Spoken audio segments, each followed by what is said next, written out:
Okej. Välkomna till den här sessionen med en av Agila Manifestos grundare. Och han är ju inte bara det, utan han är även en klippdykare och en tangodansör som vi precis såg. Vi kör igång. Jag presenterar här mannen, myten, legenden, Alistair. Thank you. Hej, hejsan. Egentligen talar jag svenska. Jag var utbytesstudent. Bodde i Härnösand i ett år, gick till gymnasiet. Ska inte säga vilket år, men det var så en del sen. So be careful with what you say around me. I might not answer in Swedish. Därför har jag inte talat svenska i många år. Jobbade i Norges Bank i ett år, 98. Har så försökt att byta om min svenska en norsk, så snackar jag norsk. Med svensk accenten så pratar jag svenska med en norsk accent. So, and then I literally, I had to forget, it's a hard decision. I had to literally forget Norwegian because the two were so messed up I couldn't tell anything. So I said, okay, I'll go back to Swedish and forget the Norwegian. I assume this microphone is working fine. Acoustics, how loud do I have to speak for the back row? This is okay still. So I can talk at a comfortable voice. And my Swedish is useless because Swedes speak English so well, there's no point even in me pretending to or needing to speak Swedish. So it'll all be in English just like this, okay? Cool. It's lovely to be here. I'm delighted that the Svenska Skatteverket has any interest in the Agile stuff. What I will be talking about today is the synopsis that I created about 7 years ago when we were wanting to both simplify everything about Agile and also make it available outside of software. So the things I'm talking about, I will never talk about product, software, testing, TDD, none of that. Everything comes down to people making decisions, getting feedback on decisions. So that's like the whole game. And if you know that, then you can apply the ideas to any social mental activity at all. So this whole thing is oriented.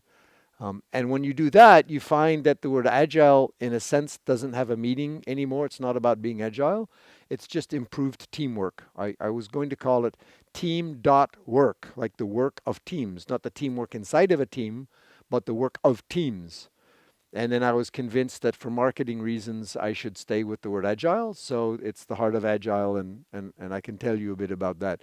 But so when you're listening, I'd like you to be thinking that this applies. We've learned since 2001 how to take those ideas and make them fit any social mental activity initiative, right? So that's the game that we've got. This is the talk I gave yesterday at a conference in Copenhagen, and I looked at the slides, and it says everything I want to say about Agile and the heart of Agile, but also brings in the latest topics that people are talking about. Okay, so this is going to be, I think, quite suitable for you. I have to start, and pardon me, could I get some water, please? Just water would be lovely. Thank you. I always start with these 3 words, shuhari, to which I added the word kokoro on my own. These 3 words come from Japanese. They come from Aikido. They're Chinese words, but the Japanese use them. And they're absolutely perfectly general for all kinds of learning. And it turns out that it's really essential that we have these words in order to be able to dialogue. So shu means follow, ha means break, and ri means leave. And shu follow means when you go to a dojo, or karate or aikido or whatever, they show you a technique and you don't get to ask any questions. You spend all your time just copying the technique. Yeah, learn one technique. This applies to everything. If I'm learning to make pastry for the first time, I will exactly follow the recipe of the pastry. I don't care the altitude or the humidity. I copy all of the instructions exactly. This is the beginner style, right? You come to work and they say, hey, we're going to use XP, safe, agile, footprints, whatever, right? And your first question is, how do I do that? And then they give you a technique, and then you copy the technique, and that's the first stage of learning. It applies for everything, right? Teaching children to tie their shoelaces, anything. So um, after a while, you go, well, that's nice, but it doesn't fit all of the situations. Do you have any more techniques? And then you go into the second stage, and you start collecting different techniques. Now, the hazard is people fall in love with the first technique. We call that being trapped in the shoebox. English pun, ha ha ha. Okay, fine. Being trapped in the shoebox. So people fall in love, they learn Scrum, they never want to leave Scrum. They learn SAFe, they learn XP. Whatever they learn first, they never want to change it. But we have to, because the first technique is good in some situations and not so good in others. The third stage is when you've learned so much that it's a full body experience. You're reacting with your whole body, and you do something differently every time according to the situation. Now we have a fundamental contradiction between the shoe people and the re people. The shoe people say, give me a technique. The re people say, there are no techniques. Everything is different every time. And the shoe people say, why don't you tell me something? And the re people say, whatever I tell you will be wrong. Why would I? Right. So we have a fundamental contradiction. And this is one of the reasons for talking about Shuhari, thank you, in every lecture, every class I give, because you have to recognize that when you start, you will ask for a technique, and you have to get out of the shoebox because the world is moving so fast and it's so difficult. No shoe level technique will bring you up to the level of international competence, right? You have to have some re-level people who will be inventing and changing, and you will always have some shoe level people who will be starting. So this is why I talk about Shuhari all the time. The things that we do in big projects, they're all re-leveled. The world is it's changing all the time. So we have to recognize this progression and understand we need some basic techniques and we need to get out of those basic techniques, okay? So if you guys are doing some agile thing, I don't even know or I don't worry what it is, that's a good starting place, and you will have to get out of the shoebox and start exploring. Now, about 2015, Agile had become so complicated that I was looking for a way to re-simplify it, and I found this lovely Japanese word kokoro, which I now have tattooed on here. I have re-tattoo here, and then I got a kokoro tattoo there, and I don't want any more Japanese words or tattoos. Thank you very much. Tattoos hurt. And this means this means a heart or essence, the essence of things. And so when you do the essence of things, you do this radical simplification. And we find this again in all fields. People who've been in the field for 10, 15, 20 years, you usually see it. In people above the age of 50, they go, it doesn't have to be that complicated, right? All you really need to know, somebody drilling? Are we lucky that they're doing work today? All you really need to know are these 5 things or 10 things, right? And they try to simplify it down. That's kokoro. And if you saw the old Karate Kid movie, I don't know if anybody still watches the first one with Mr. Miyagi, wax on, wax off. He's a kokoro guy. All he does is this. I've been taking tango for 8 years, and all I want to learn to do nowadays is to learn to walk. I go crazy trying to figure out how to walk. And I go to classes from the big masters and I say, just teach me to walk and turn. I don't want any steps. The better I walk, the better the dance will be. Right? The better my posture, the better it will all be. This is kokoro. You just do the basics forever, forever, forever, forever. Then everything gets better. So what I'm going to talk to you about is the kokoro of Agile. The heart of Agile is the kokoro of Agile. And I'm only going to give you 4 words. Collaborate, deliver, reflect, and improve. And you do that forever. Every question you ask me, I will be like Miyagi, right? Kokoro level people are very annoying. You know, re-level people are annoying because you ask them and they always say it depends. Kokoro level people are also annoying because no matter what you ask them, they say practice the basics. Yes, but what about just practice the basics? I have a friend in Serbia, Georgia Babic, who was a professional circus acrobat and did all these weird handstandy things. And he said, when I see a move, a new move, I can usually do it. If I can't do the move, I don't practice the move. I practice the basics until I can do the move. Right? This is Kokoro. This is the Kokoro. So when I talk to you about the Kokoro of Agile today, the heart of Agile, every, look, you all know this. To the extent that you collaborate better, things go better. This is not a mystery. To the extent that you collaborate worse, things go worse. That's so obvious we don't say it, but people don't put money on it, right? So SAFe is popular. The SAFe guys are making lots of money. They come in and say $4 million for an agile transformation. They change all the job titles, but they don't change any attitude. They don't improve the collaboration. I say, of that 4 million, allocate 2 million just to improve collaboration and nothing else. You don't have to touch any job titles.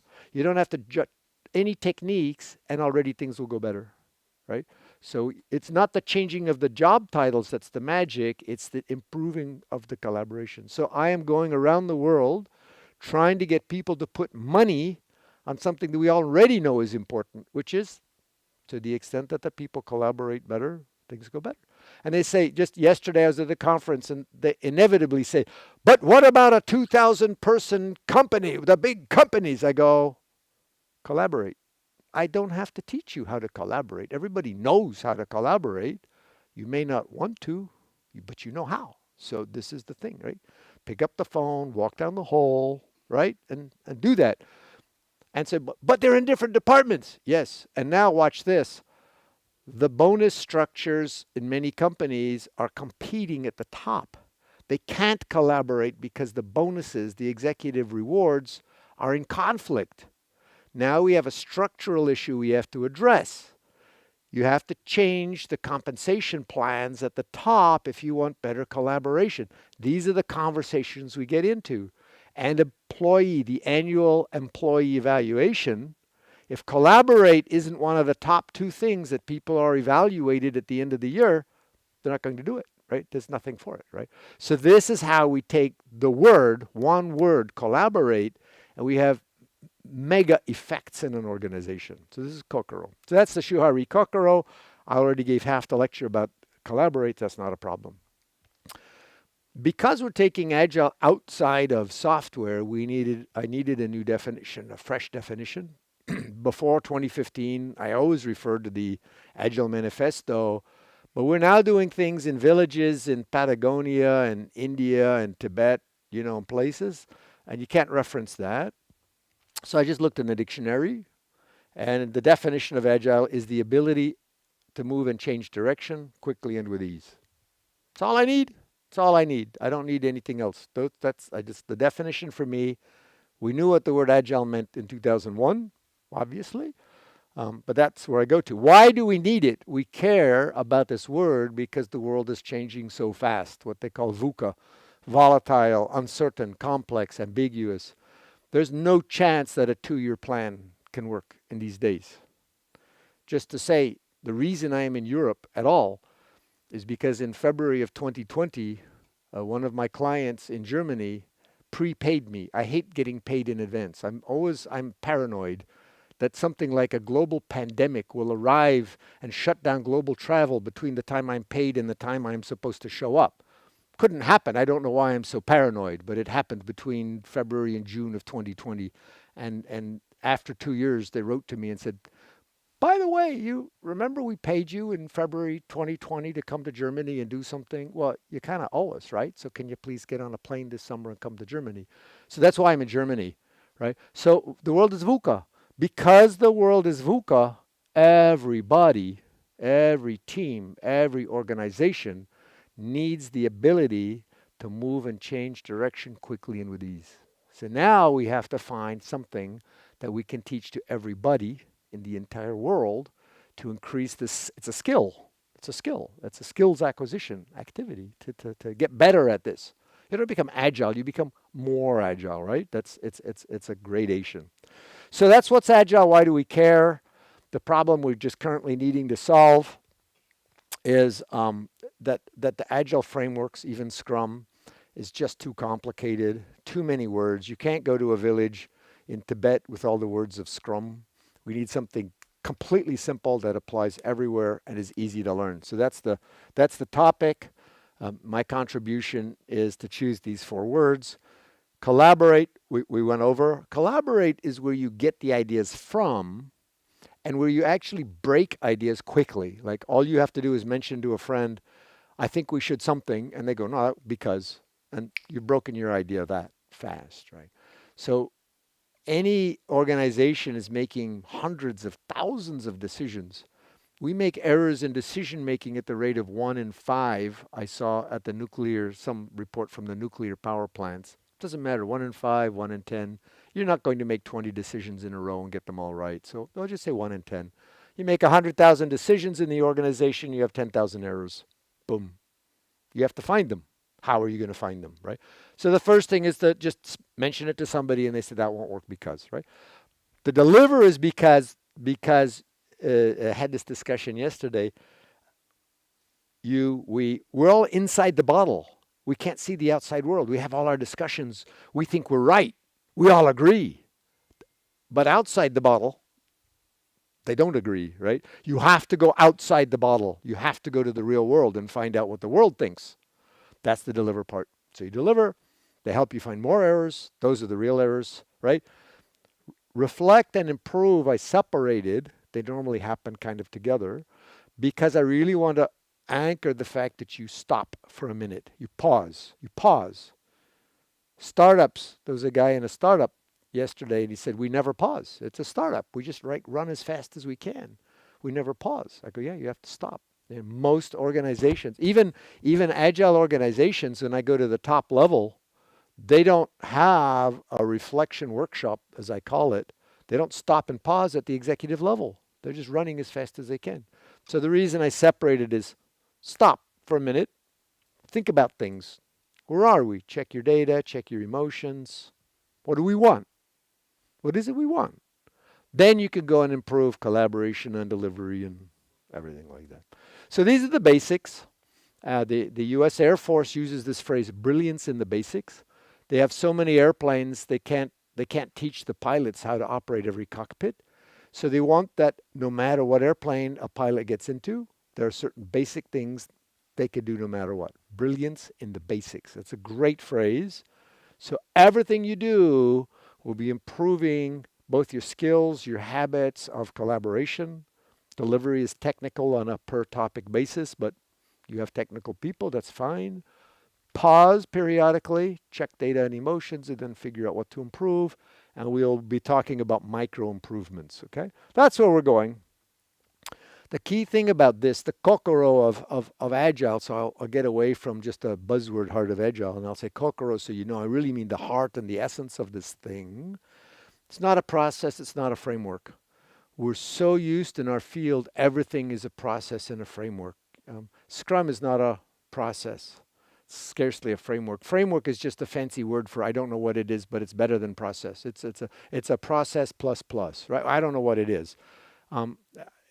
Actually, Scrum is what I call a reflective improvement framework. So is David Anderson's capital K Kanban method. So is my crystal stuff. There's a couple of them. They're not processes. They're ways to check where you are and improve things. There isn't a word for that. Okay, so this is not one. And my colleague Sole Pinter, who's an Argentinian lady, came up with the metaphor of a compass, which is lovely because it gets us out of process language completely. You don't go north, right, then east and south and west. You would just go in a circle. No, you say, where would I like to go? Which of these directions is useful to me now? And you go there for a while and then you check it again, right? So the heart of Agile as a compass, as she puts it, the heart of Agile is a compass to decide in which direction to advance the conversations. That's perfect because now we're in a world of conversations, which is correct. And what are the conversations we're going to have? Well, if you want to improve collaboration, you have to talk about trust. First thing, trust. Raise trust, lower fear. You have to talk about culture. You have to talk about rewards, the executive bonuses and the employee evaluation. Those are conversations, they're not processes. You have to work on those if you want to improve collaboration. Those are the topics to have. They're not comfortable topics. At the top level, you can't just put down $10 million and improve trust. It doesn't work. You can't buy that. Like you can change all the job titles with money, with it, write a check. You can't improve trust that way. So it takes work. Inside of Deliver, and we'll talk about this a lot in the workshop after this, the Carpaccio stuff. You're doing internal flow. I'll show you that briefly. Deliver to learn, deliver for revenue. So those are very tight topics. Inside of Reflect, I happen to be an emotions person. I love it when we're talking about how do you feel, how do you know that? But we live in a world of data, not my specialty, but there's data all over the place, web data, click data, every kind of data. So you do your data analytics and you measure what's happening, what did people like, not like, da da da da da. And then you improve everything, but the theme is going to make micro changes, just change a tiny, tiny bit. It's less threatening, it's reversible, right? And then you get a success. And so then you get people are addicted to the successes. And some of my colleagues only consult off of the micro changes here. That's all they ever do. And I'll show you the technique. It's a perfect universal technique for doing micro change improvement on any topic whatsoever. Once you have that technique, anybody says a word, you go, yeah, we could do that. So I'll show you that. This is just an expansion. I'm not going to walk through it all. Actually, if you go online, you can find some talks. If you go to the Heart of Agile website, the key talk was I gave in 2018 in Copenhagen, brilliantly filmed, in which I walk through all of this, but it doesn't matter. All I'm showing here is that there are many, many, many conversations to be had. We just did a sample, sort of a mind map or exploration of some of the themes inside of all of those, and I'll show you some of them, but there's nothing that doesn't fit into these 4 words. It turns out that everything fits in here, so you can't mind map it, but that just shows you how it kind of explodes out. So I'm going to just start very briefly with the reflect. And this was interesting because normally I always start with collaborate. But there was an executive in Australia who said leadership teams need to start with the reflect moment before they give any commands or orders, because they have to figure out who they are, what they want, how they are presenting themselves. They have to stop and reflect before they make a move. So he was introducing to his executive colleagues this little compass thing, and he said we executives have to start with the reflect word. And then the micro improvements is fine. So here's the magic technique. The magic technique comes from a field of psychotherapy called solution-focused psychotherapy, which is weird because in solution-focused psychotherapy, they never focus on the solution. So it's exactly the wrong title. The title comes around because in the 1980s, they were trying to get away from Jungian Freudian psychology, which are problem-focused, and you can have a client for life because you always just keep focusing on the problem, and the problem is never going to go away, so you have a client for life. So they decided that they were solution-focused, but then as it evolved, they never talk about the solution either. So I don't like the word solution-focused, so I just say micro-improvements. But in any case, you say, what would actually be a good thing? Well, you name what a good thing is. And you say, okay, on a scale of 1 to 10, where are we now? It's horrible, it's 3. It's not so horrible, it's 4. Those are typical kinds of numbers. All right. If it's a 3 or a 4, something is already working a little bit sort of somewhere. Those are your assets, as they say in the capitalist world, right? Those are things you can build on. And literally in the interventions in industry that are written up, they'll find an example of somebody who's making some success at whatever the topic is, and they'll say, let's just do more of that. Let's try that, right? So you just turn the dial up on something you're already doing. That's nice because now we're not introducing change. We're just dialing up something we're already doing. It's familiar. We can do more of it. So that's great. So those are your assets. You build on them. That's the first thing you do. It's a 3 or 4, and these guys, they will question you forever. What's working? Name 10 things that are working. And you just go, I got 10 things. And they go, now name 10 more. No, I just named 10. No, name 10 more. You name 10 more. They go, name 10 more. No, I can't do it, right? But they just go, what's working, what's working, what's working, and even fractionally working. Okay? That's the first thing. You never, ever look at that goal again. That's why it's not solution focused. You then say, what would a 3.5 look like? Or a 4.5, right? If we go from 4 to 4.5, how would we know?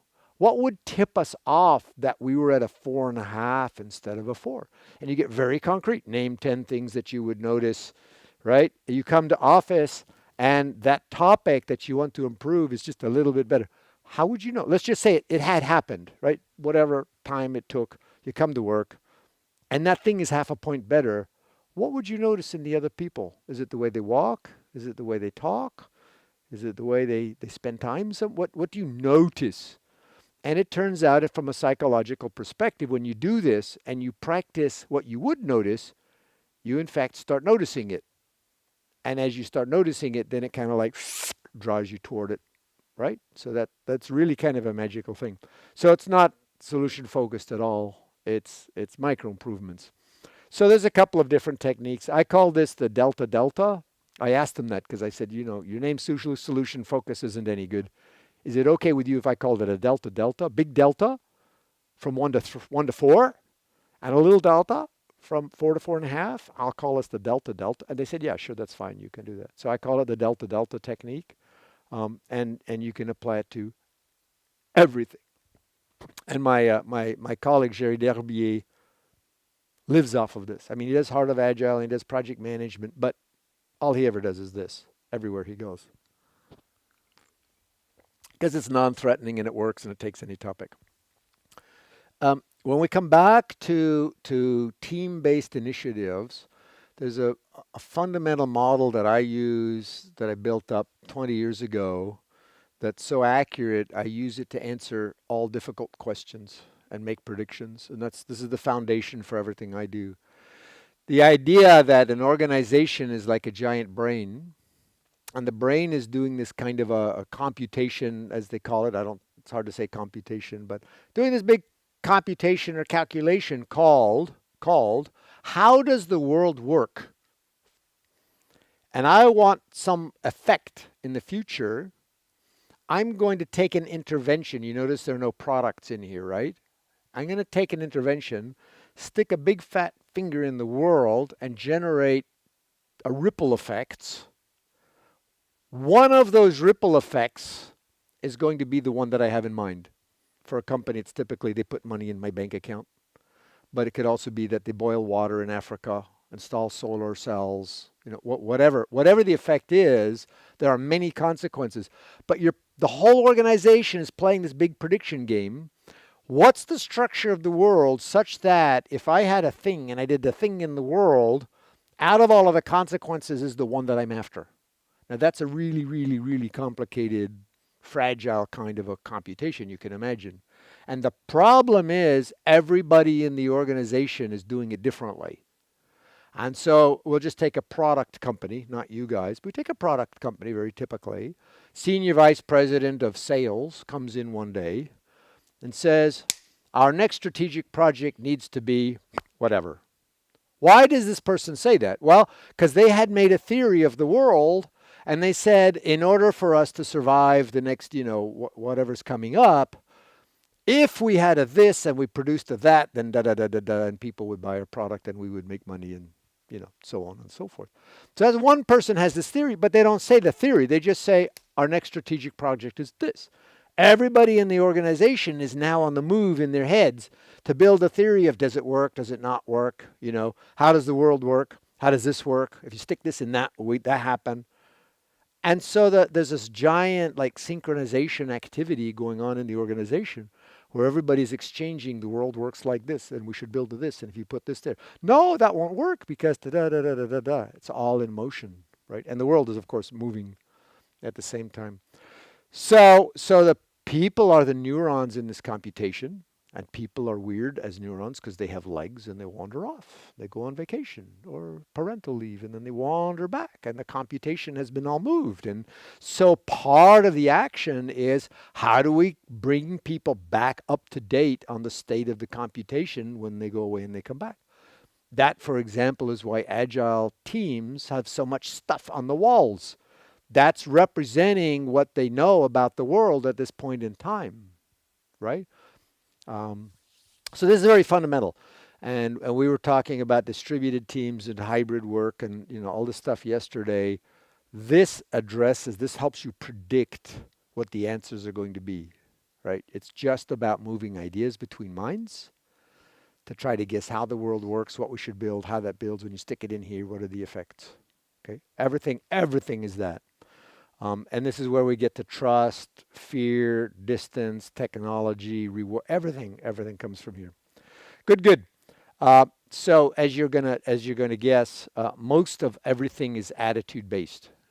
And there's an interesting question that you get to it that I had a debate with a friend of mine who's very smart and he's a process guy. He loves processes. I hate processes, right? So but he's very smart.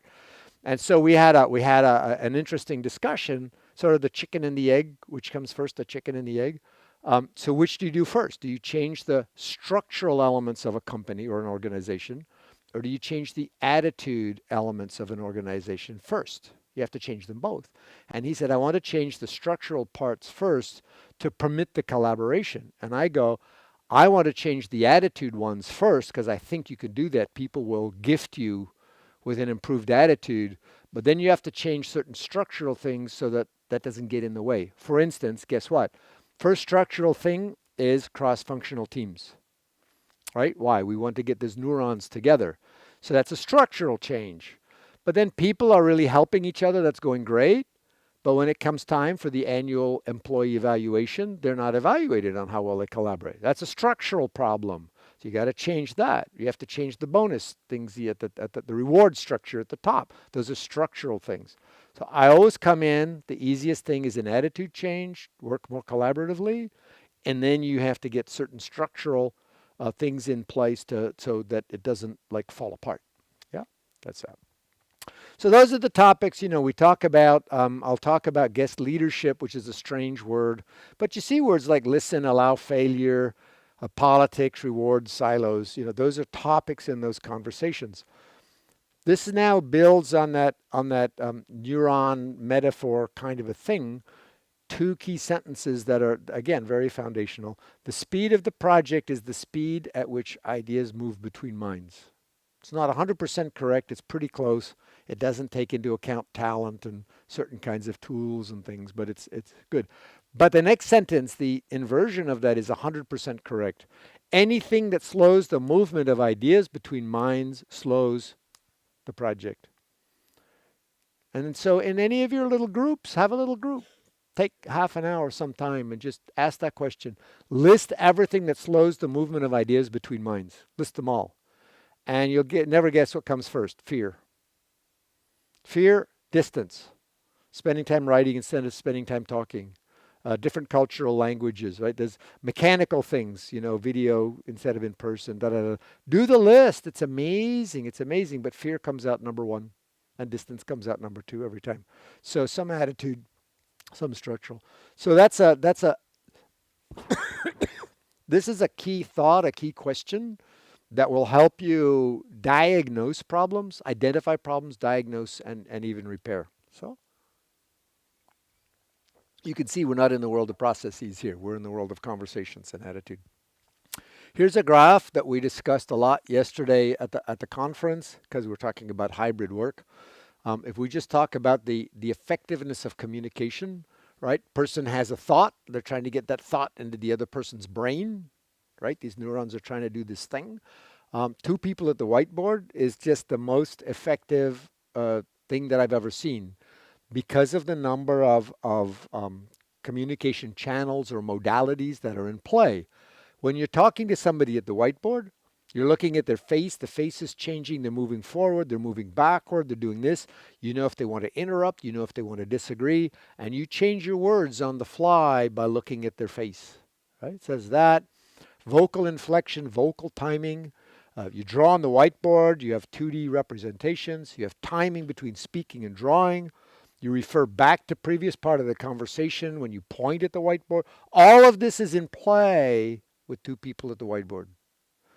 Every other form of communication that I found, you strip away communication modalities and channels, and things get worse. So someone's driving to the airport, you talk to them on the phone, you get that voice stuff, no face, no proximity, no drawings, no cross modality timing, right?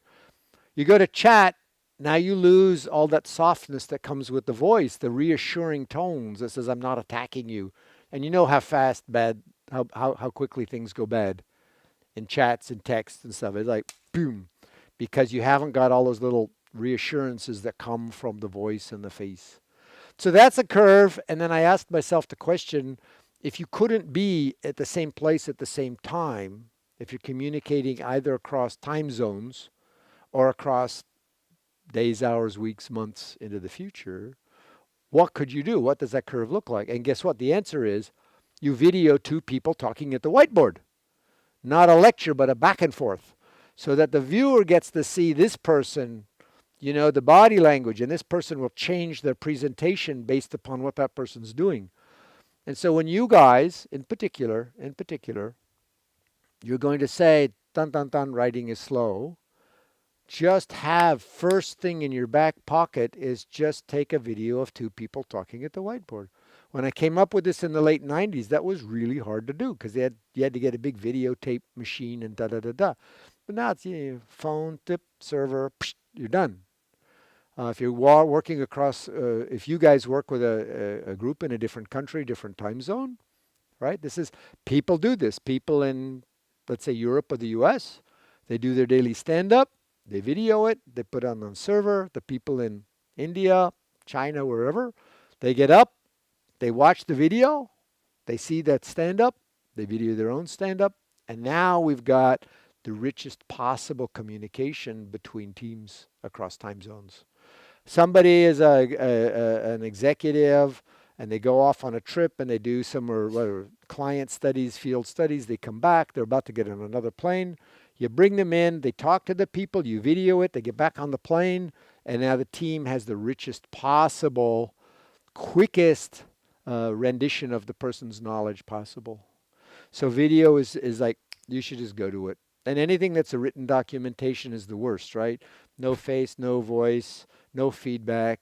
I'm going to guess what you know, what you don't know. I'm going to guess what your answers, what your questions are. I'm going to guess how to phrase something to make it work for you. Guess, and no feedback.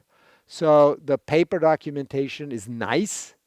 It sits still. It doesn't move. You can look at it. It's got nice properties. But not one of the nice properties is the efficiency of communication. Videos are not bad if you do that. So when COVID hit, inside my group, Heart of Agile, we immediately started recording all conversations. So I work with Georgia Babic in Serbia. I work with Sole in Belgium. Those two work separately. So what we learned is, first of all, Loom was fine. We just start a call, hit Loom, record it. Then we learned at the end to run a synopsis. So Georgie and I are talking, and at the end we say, hey, Sole, here's what happened, dot, dot, dot, dot, dot, dot, dot. Takes a minute, and then Sole can look at that first and then decide if she wants to see the whole thing, right? So again, we're doing the neurons, trying to keep track of the computations, because two people will talk, and they'll make a little side decision that they don't mention. They'll make a little agreement that they don't think to mention to everybody else. So this is a way of synchronizing. So that's foundational. I did a study back in 2008, what improves collaboration, and I created a deck of cards, which we sell, but we have problem mailing them out because I made them, put them on a website, and somebody in Germany ordered one. You know what it takes to mail one deck of cards from the US to Germany? Like, it's just not even worth it. And in Argentina, you literally can't get them past the border. So we have problems with that. But if you want them, let us know. Sola has a bunch in English. We have them in English, French, and Spanish. I think English will do for you guys. Can be done. And these These are micro movements. These are specific words. This one says lower your relative social position, be it by tone of voice and gesture. So there's a whole topic of helping people feel higher. If you want them to collaborate, you want them to feel a little stronger. You want them to feel a little safer, show you won't hurt. You want to motivate them by getting results, and then you add energy by your posture or your energy levels. So these are some cards. They're just micro movements for collaboration. It's pretty good. Shoe level technique for improving collaboration. So we've got that inside the kit. But I want to talk about decisions. Super important. Right here. This is a picture of an organization. It happens to be software because I was doing that at the time. But it's viewing decisions flowing through the organization. And it turns out that if you think of how decisions flow, it looks like a manufacturing plant. All of Toyota production system falls into place if you look at not work products flowing through an organization, but decisions. Now you have your senior executive who's about to make a decision on who's our strategic partner, what's our strategic release date, or these kinds of things. There's no work artifact. The whole organization is waiting on this one person, and you model this, as a conveyor belt. And of course you have feedback loops, and you have to get checks on things and so on. And so most organizations classically are passing huge batches of decisions around. Like if you have a 300-page requirements document, 50 sentences per page, you've got 50 decisions per page times 300 is what, 15,000 decisions. Goes in a big lump. People work on it. They write 1 million lines of code. They give it to test in a big lump. They find 10,000 errors or 2,000 errors, and they give those back to the programmers in a big lump. And now you have this lumpy stuff going through, and all of the manufacturing people figured out since the 70s that that's the worst possible way to run anything. You have blockages. If the world changes, you have all this work in project. You can't pivot. You're not agile. You're not efficient. You're not happy. It's got basically no upside. This is why we see in the agile world, people are requesting smaller requests from the outside, tiny, tiny bits of delivery with integration and testing. So you have the fewest possible errors flowing back. You have the fewest number of decisions in play flowing through the organization. You take it to the outside world. You find if you're right or you're wrong. If you're wrong, you don't have so much to change. You haven't done very much. And if you're right, you go on the next thing. So you get all this lovely, inexpensive course correction if you're working on these small flows, right? We don't have single piece flow concept and decisions, but basically if you go 50 decisions per page, the thickness of the document tells you less is better. And that's why the agile crowd uses, 2-week sprints and user stories and all of these things that are small. So this is the science behind why you do that. This is a foundational graph about how you learn over time, right? We've got this organization and it's trying to figure out the world and the solution and the intervention of the thing into the thing. If you take your million lines of code and you integrate it at the end, there's this big surprise at the end when you find 10,000 errors all at one time. And it doesn't matter if it's software or not. Marketing people do the same thing. They make a giant marketing program campaign and they release it on the world all at one time. All of the errors that they made, all of the assumptions that were incorrect, surface when it's too late and all at the same time. So we want to find an antidote to that. So we do, this is like a learning moment. It's like an oops, like either I'm right or I'm wrong, but high odds you're wrong. That's all these little stair steps that you see there, right? And so people are going like, what are we worried about now? What do we think is true, but maybe it matters if we're right or wrong? And it could be that the requirements are this way, the business works that way, that our team has these competencies, that the schedule is correct if you're doing scheduling, that the technology works. There are all these questions. And so people work in a risk reduction manner.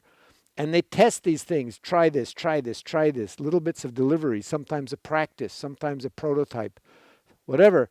And you're learning about the business stuff, the technical stuff, the social stuff, the schedule stuff, right? All of that.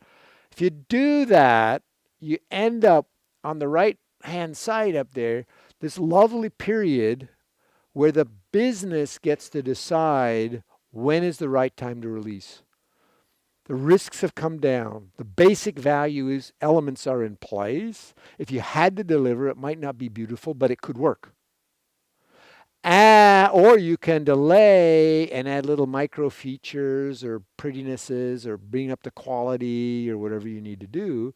Instead of business being held hostage by development, because development is working this way, and once you hit that point, you can't speed up anything anymore when you're down at the bottom. It's all built. It's got 10,000 errors in it and you don't know where. You can't speed up anything. Here, business is in control. Integrate now or delay. Deliver now or delay. And that's a sweet thing. So people like me are not afraid of fixed dates. Doesn't bother me at all. In the retail world, there's this thing called Black Friday. It's the Friday after the Thanksgiving in the US. And you can't be late. You know, Friday morning at 0.0000, all hell breaks loose. And you can't have programmers saying, I'll be done when I'm done. And, oh, by the way, I've still got, I don't know. You can't have it. It must be done. So this is the only game to play when you have a fixed date. You must work this way. And I don't care the size of the project. 1-person project, 2,000. I was in Nokia. They said, what's Agile going to do for us? We've got, 150 products and we've got 200 apps per, and we've got N million lines of code and to N,000 people in, some number of countries. I said, this is the only way you play. Okay, so this is important. I'm watching the time. There's not too much more to cover. How do you get started? Literally, I grabbed this off of Twitter. You make a big X. You write, collaborate, deliver, reflect, improve. You just ask people to put up Post-it notes, what's on their mind, good, the bad, things they want to change, whatever. You stare at it, you talk about it, and you do micro improvements. You cherry pick. What are we going to work on? Yeah, you do the micro improvements thing, right? We want to do whatever that could be. So getting started with this is completely simple, and people do that. The punchline is that we want to prioritize the attitudes. You can't buy attitude, but go after the attitudes first. And then you'll have to fix certain structural aspects so it doesn't ruin the attitudes. Yeah. So the punchline of all of this, we put this on a coffee mug. It's really nice. For collaborate, everybody can. You, each person, everybody can. Improve the quality of your listening. Listen better and collaboration will already go up. So that's just easy. Deliver something small and soon. Pause, check your data, check your emotions, and then work in small changes. Yeah, so that's, we call it the heart of Agile, but that's really the roll-up slide right there. And I see that we're fortunate, to be done in time. Happy to take any questions, and you moderate the time if you want us to end in 5 minutes or however long. You be the time. Yeah, I think we'll take just 1 or 2 questions because then we need to have a break for the next session. Yeah. So, have I received any questions on the chat? No. So now I just want to say that as far as I know, Swedes are not like Norwegians and Finns. The first time I went to Finland, there were 0 questions, but the Finns have all learned to talk since the arrival of cell phones. And now it's the Norwegians who are just sit there like lumps. I'm not afraid of Finland anymore, but I am afraid of Norway. Yes, please. Okay. You earlier emphasized collaboration is key. Now, can you hear him in the back? Good. Okay. But I guess that's not the same thing as having more meetings. It is very good. I want to flash back. We had a panel yesterday on hybrid work. where people are like coming into the office 2 days or 3 days a week. And at the end of the panel, I learned something very interesting. They said, what would your recommendation be now? And based on all of these, everything that you know that I've said, the value of being in the same space, as three-dimensional entities, is two. First is the creative decision-making activity just works hundreds of times better, and there's data. People have done that study. The one that was a surprise is increasing trust. You really get much more value of understanding other people and building the trust or distrust, as the case may be, right? Levels in person. So my net learning yesterday was, if there's only 2 days in the office, then you orient that the activities are either about doing co-creation or about building trust, even if it's going to a restaurant together, right? That's the value of the co-location moment. And you'll notice I did not say meetings, but co-creation is not the same as meetings, but co-creation decision making is a thing, and being with humans to learn that language of the humans is the other thing. And again, that probably isn't a meeting per se. Yeah. We also got a question in the chat, so maybe take that before you. Take Henrik. one from the chat, and then this, and then that'll be the end.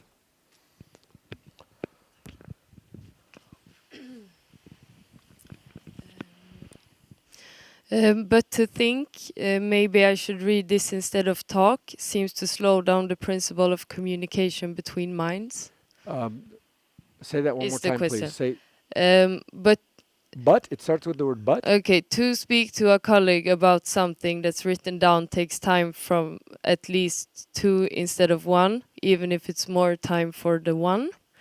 But to think, maybe I should read this instead of talk, seems to slow down the principle of communication between minds. Yeah, there's a very interesting thing. So again, yesterday was a wonderful conference, and someone brought up the topic that at Amazon, they'll have, Jeff Bezos has installed a thing where there's both reading and writing and talking. So somebody has to come to a meeting with a 1 to 6 page document describing the idea, and they spend the first 30 minutes reading. Now, on my graph, that's the least efficient. It would have been faster had the person said it. But as somebody pointed out to me long ago, they go, I think slowly. I can be fooled by the speaking. If it's written down, I can read it many, many times over and think slowly about it. So that's not about the efficiency of the transfer of the idea, but now something about the analysis of the quality idea, where you're wanting time, and then they do the meeting discussing it. So that was a lovely hybrid, and that points out for this curve, I was literally talking about the movement of idea between mind, but I didn't talk about the quality of analyzing it. So the Amazon hybrid model is interesting. Someone had to take the time to write it. Everybody took 30 minutes to read it. Then they could move to the co-creation decision-making bit. Beautiful question. Thank you. Last question. Yeah. So all of this is about change, but we're also talking about people, individuals, and not everyone wants to change. So what would you say is the key individual motivator for actually doing change? If there are any. No, there's a presupposition in the question that I was talking about change, right? You said everything is about change, and what I said was micro changes, right? I go from 3 to 3.5 in order not to be frightening, right? Build on what you're already doing in order not to take on something new. So I maximized the not changing in everything I said. So I want to check the presupposition in your question first. Well, yeah, but that's okay. I'm going to answer it. Yeah.